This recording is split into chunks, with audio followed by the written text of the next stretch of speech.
Comment créer un compte Google Tag Manager et l'installer sur son site internet? Je vous montre ça tout de suite. Allez, c'est parti. On va commencer par créer un compte en se rendant sur la page d'accueil de Google Tag Manager, suite à une recherche sur Google. Donc on va cliquer ici. Commencer gratuitement. Donc ici, on va devoir remplir un certain nombre d'éléments, notamment le nom du compte. Donc c'est un compte test, on va mettre test. Bien entendu, vous pouvez mettre le nom de votre site internet. La localisation, c'est en France. Le nom du conteneur, test.com, peu importe le nom, c'est simplement que vous retrouviez vos petits. La plateforme cible, donc c'est soit une application ou un site internet. Là, en l'occurrence, c'est un site web. On va cliquer sur site web. On crée.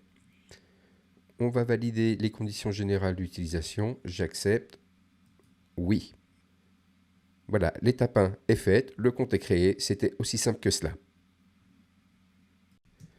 Maintenant, nous allons voir comment installer Google Tag Manager sur son site internet. Il existe plusieurs méthodes en fonction du CMS que vous utilisez. La plus simple pour les utilisateurs de WordPress, c'est l'utilisation d'un plugin qui s'appelle GTM for WP.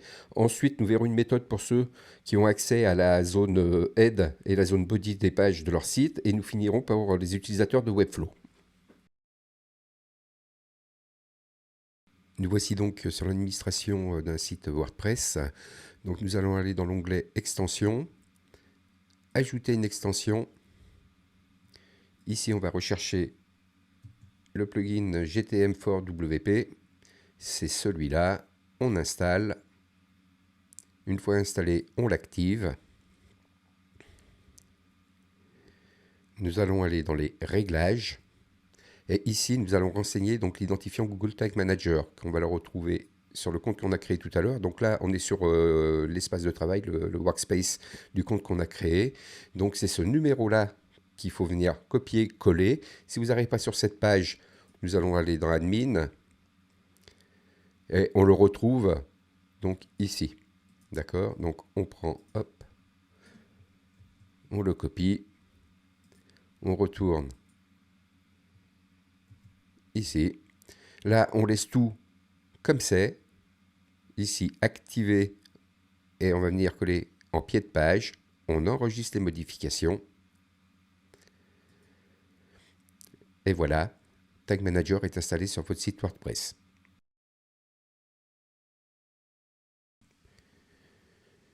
Nous allons voir maintenant comment installer Tag Manager pour ceux qui ont accès aux zones Head et zones Body des pages de leur site internet. Donc là, en l'occurrence, on travaille avec le thème Divi sur WordPress qui nous permet d'accéder très facilement à ces deux zones. D'autres thèmes le permettent également. Donc, nous allons récupérer sur Google Tag Manager les scripts.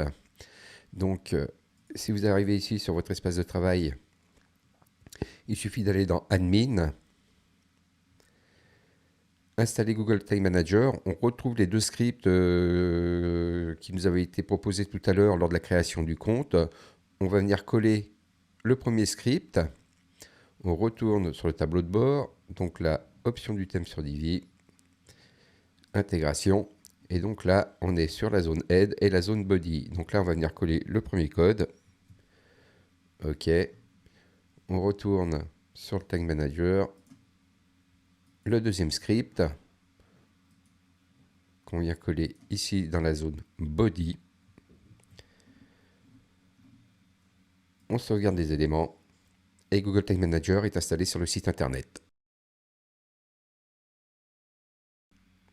Donc nous allons voir maintenant comment installer Google Tag Manager sur son site Webflow. Donc on va se rendre dans Google Tag Manager. Au niveau des deux snippets que nous propose Tag Manager, le premier, on va venir le copier. On retourne sur notre projet Webflow. Nous allons dans les settings du site internet, dans l'onglet Custom Code, et dans la partie Head, on vient coller ce bout de code. On n'oublie pas de sauvegarder.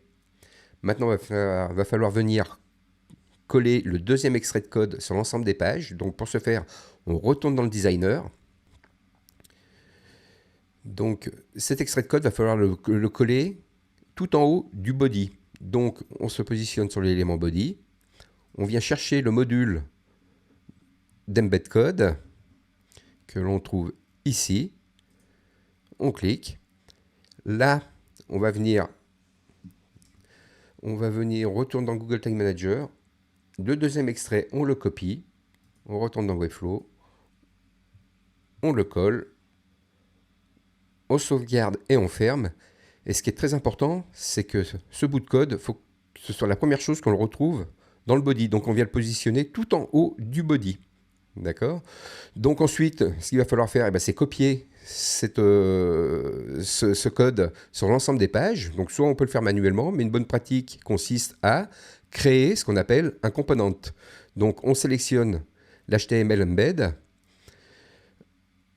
on clique sur la section des composantes, créer un nouveau composant, on lui donne un nom. Donc moi je vais l'appeler Google Tag Manager. On crée. On retourne, et donc on a bien créé. Et ensuite, il suffira de venir positionner juste ce composant sur l'ensemble des pages. Une dernière chose maintenant consiste à vérifier que Google Tag Manager est bien installé sur votre site et qu'il fonctionne correctement. Donc on a deux façons de le faire. Premièrement, on va se rendre sur votre site internet, on va faire un clic droit, afficher le code source de la page. On va cliquer ici comme ça, on aura l'ensemble. Et il suffit d'aller chercher si la balise script Google Tag Manager est bel et bien sur votre site. Donc au lieu de se casser les yeux, on a une chose très simple à faire. On va faire un CTRL F, Tag Manager, tac.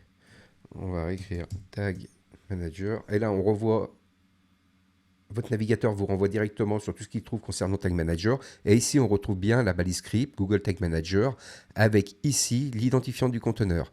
Donc, Google Tag est bien installé sur le site. La deuxième méthode consiste à aller sur Google Tag Manager. Dans votre espace de travail, on va cliquer sur la prévisualisation, prévisualiser. On va renseigner l'adresse du site internet sur lequel on veut checker. On la colle, on connecte. Une nouvelle page s'ouvre et à l'intérieur, une autre fenêtre nous indique que Tag Assistance est bel et bien connecté. Donc voilà, Google Tag Manager est installé sur le site et fonctionne correctement. Voilà, cette vidéo est désormais terminée. J'espère qu'elle vous a plu. Si c'est le cas, je vous invite à mettre un pouce, vous abonner à la chaîne et en attendant, je vous dis à bientôt. Bye!